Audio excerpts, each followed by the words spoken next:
Salut, ici François et bienvenue sur Aux frontières du possible. On dit souvent que rien n'est impossible, ça tombe bien. Dans ce podcast, retrouvez à chaque épisode des astuces, des conseils, des techniques, des méthodes et des stratégies qui permettent de surmonter les difficultés, booster ses capacités et atteindre ses objectifs.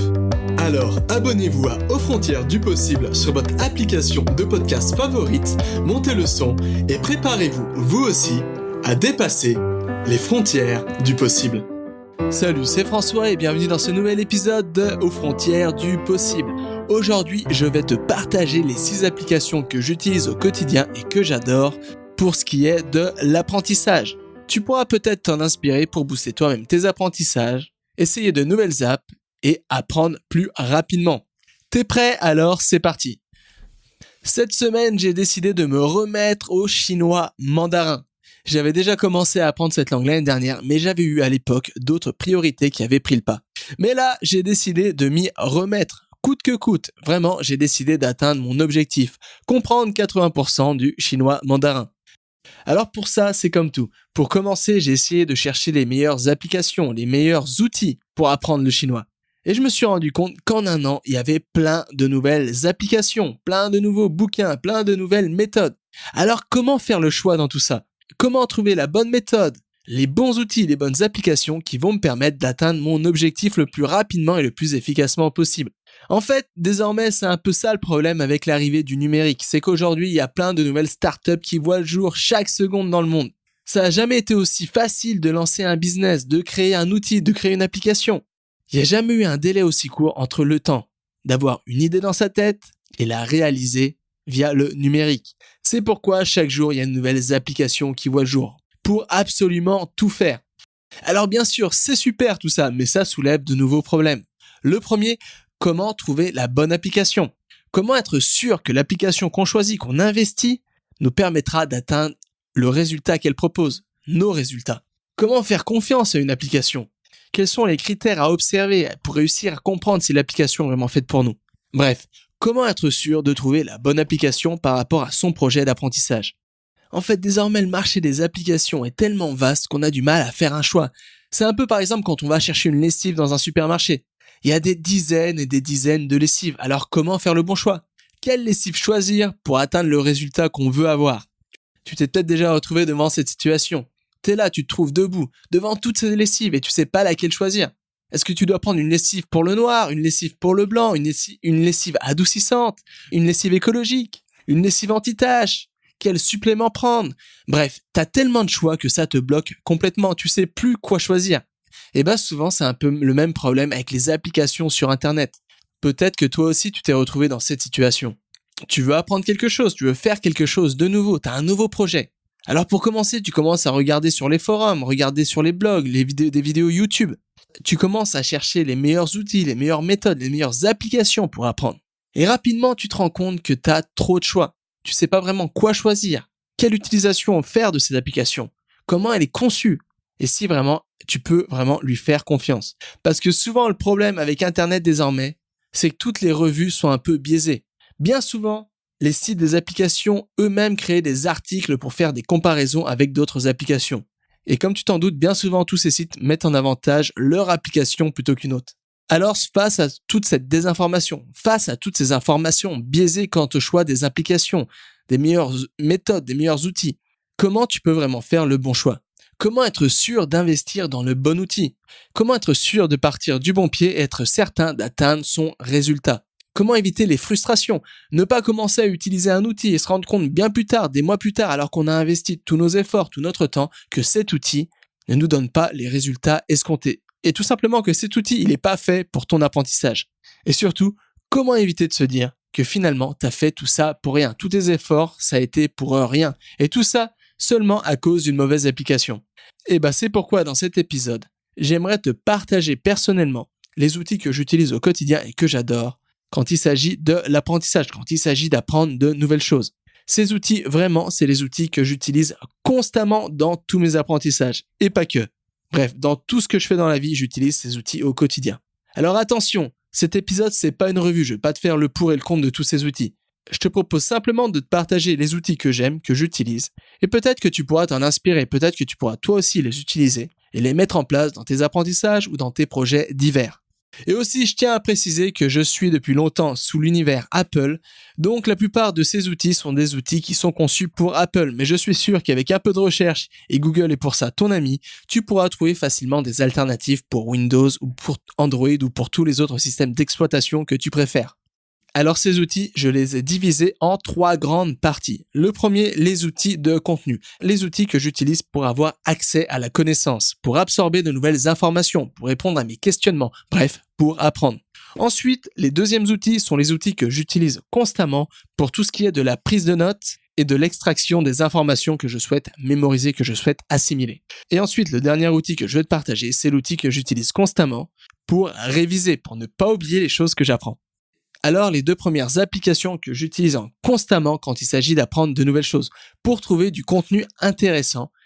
Si tu me suis depuis longtemps, tu sais que je suis un grand fan de podcasts. Et j'utilise plus particulièrement l'application Overcast, qui est une application sur OS X. Je sais pas si elle est sur Android, mais je pense pas. Et en fait, c'est une application tout simplement de podcasts qui te permet d'écouter des podcasts, trouver des nouveaux podcasts, créer des playlists, télécharger des podcasts, etc. Mais vraiment, j'ai essayé plusieurs applications et vraiment c'est celle que je préfère parce que je trouve que c'est celle la mieux faite. Premièrement parce qu'elle a une fonction qui permet de couper les silences. Alors je sais pas, souvent quand on écoute des podcasts, le problème avec les podcasts c'est qu'il y a souvent des blancs. Et ben là, cette application, en appuyant juste sur un bouton, elle permet de couper tous les blancs.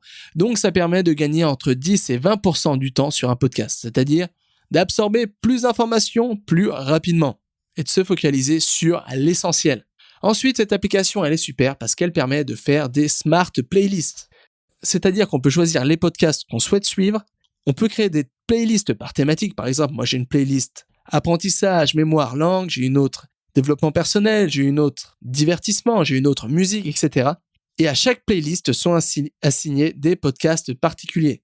Et dès qu'il y a un nouvel épisode qui voit le jour, il est directement intégré dans une de ces playlists. Et comme ça, moi, tous les matins, quand je veux écouter un podcast en déjeunant, je perds pas mon temps à essayer de chercher pendant des heures l'épisode idéal. Alors pourquoi aussi le podcast ? Comme j'ai dit souvent, le podcast, c'est un format que j'adore parce que personnellement, j'adore l'audio. Et surtout, je trouve que le podcast, ça permet d'optimiser son temps d'apprentissage. Ça veut dire que ça permet d'apprendre, d'avoir accès à de nouvelles informations quand on fait autre chose. Parce que souvent, le problème, par exemple, avec YouTube, ou des vidéos, c'est qu'on doit être assis devant un ordinateur pour travailler, pour apprendre. Alors que là, avec le podcast, tu peux faire la vaisselle, tu peux faire le ménage, tu peux promener ton chien, tu peux faire du vélo, tu peux prendre l'air, tu peux faire des pompes, tu peux faire du sport, tout en apprenant en même temps. Donc, ça permet de faire une pierre deux coups, faire une activité et apprendre. Et c'est pourquoi le podcast, j'adore ça personnellement.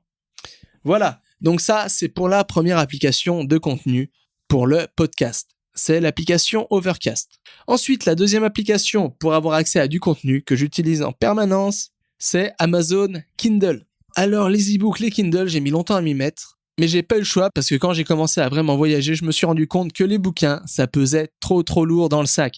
Du coup, je me suis acheté une Kindle et je regrette pas du tout. En fait, je dirais que 95% des choses que j'apprends, je les apprends via des livres.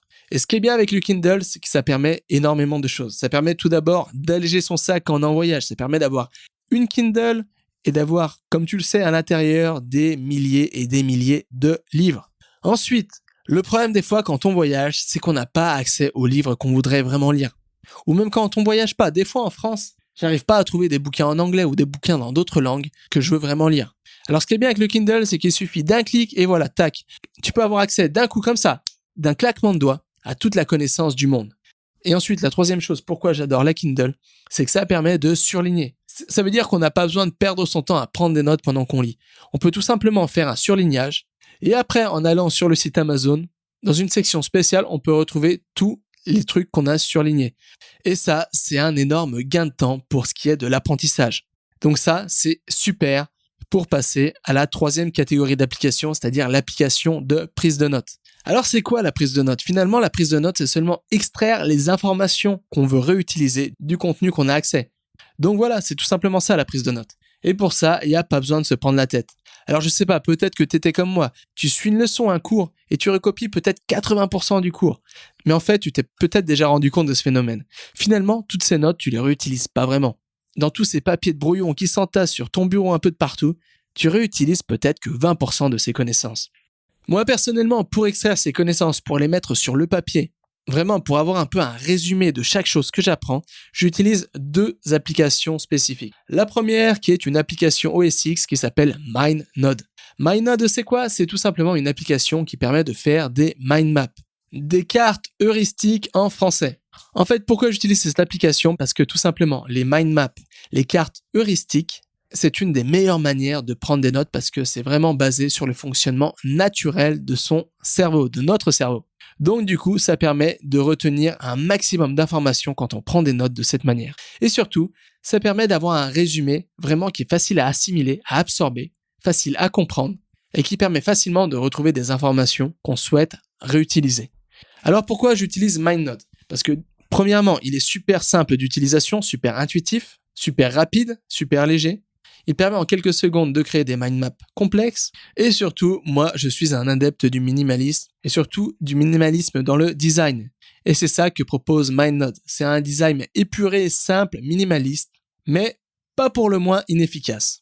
Ensuite, une fois que j'ai plein de mind maps, comment je fais pour m'y retrouver dans tous ces mind maps? Comment je fais pour me retrouver dans toutes ces notes? Et ben là, j'utilise l'application, là aussi pour OS X, Bear. B-E-A-R.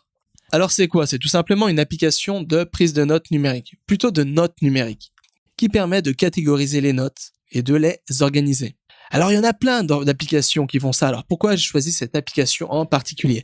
Parce que cette application, elle se base sur le système de classification par tag. Et ça, c'est vraiment un des systèmes de classification les plus utiles, surtout quand on a des centaines et des centaines de notes comme j'en ai.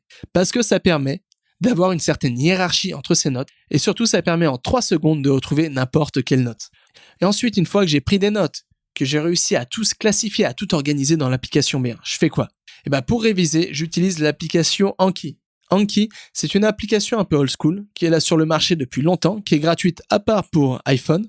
C'est tout simplement une application qui permet de ne pas oublier les choses qu'on apprend, et surtout, c'est une application qui permet, en quelque sorte, d'automatiser ses apprentissages.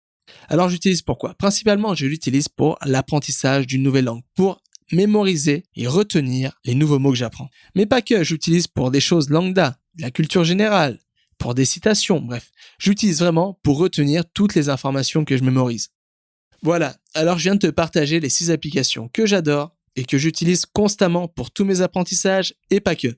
Alors peut-être que toi aussi tu utilises déjà une de ces applications, peut-être que tu utilises d'autres qui sont comparables, mais en tout cas, j'espère que peut-être le simple fait de te partager cette liste des applications que j'adore, ça te permettra de trouver peut-être d'autres applications, d'autres alternatives à des choses que tu utilises déjà, et peut-être te permettra de booster un peu plus tes apprentissages ou tes projets divers. En fait, toutes les applications que je viens de te partager, elles permettent seulement une seule et unique chose. Elles permettent tout simplement d'optimiser son temps d'apprentissage et ses projets divers. Alors, n'hésite pas à les utiliser. Alors, pour résumer cet épisode, on a vu que désormais, tous les jours, toutes les secondes, il y avait plein de nouvelles applications, plein de nouveaux outils, plein de nouvelles méthodes qui voyaient le jour. Alors comment vraiment s'y retrouver? Comment vraiment faire le bon choix par rapport à son projet d'apprentissage? Et comment être sûr que cette application nous permettra d'atteindre notre objectif? Alors pour ça, je t'ai présenté les 6 applications que j'adore et que j'utilise en permanence. Les 2 premières sont les applications que j'utilise le plus pour trouver du contenu, pour apprendre de nouvelles choses. La première, c'est Overcast qui me permet d'avoir accès à des milliers de podcasts et surtout d'optimiser et d'organiser toutes mes écoutes de podcasts. La deuxième, c'est Amazon Kindle qui me permet d'alléger mon sac quand je voyage, qui me permet d'avoir des millions et des millions de livres à portée de doigt et surtout, ça me permet de surligner les choses qui sont les plus importantes pour moi et de les retrouver facilement plus tard. Ensuite, pour ce qui est de la prise de notes, j'utilise MindNode pour faire des mind maps super rapidement. Et ensuite, j'utilise Bear pour organiser toutes les notes que je prends. Et enfin, pour tout ce qui est de la rétention et de la révision d'informations, j'utilise l'application Anki. Alors, avoir des outils pour apprendre mieux, c'est bien, mais c'est pas tout. Il faut avoir une certaine méthodologie, il faut connaître des astuces, des techniques pour mieux apprendre, pour mieux mémoriser, pour mieux retenir. Bref, c'est bien d'avoir une démarche toute faite pour être sûr d'atteindre ces résultats. C'est pourquoi j'ai créé une petite fiche. Une petite fiche où je te partage la méthodologie que j'ai développée toutes ces dernières années et la méthodologie qu'a utilisé des milliers et des milliers de personnes pour acquérir une nouvelle compétence beaucoup plus rapidement.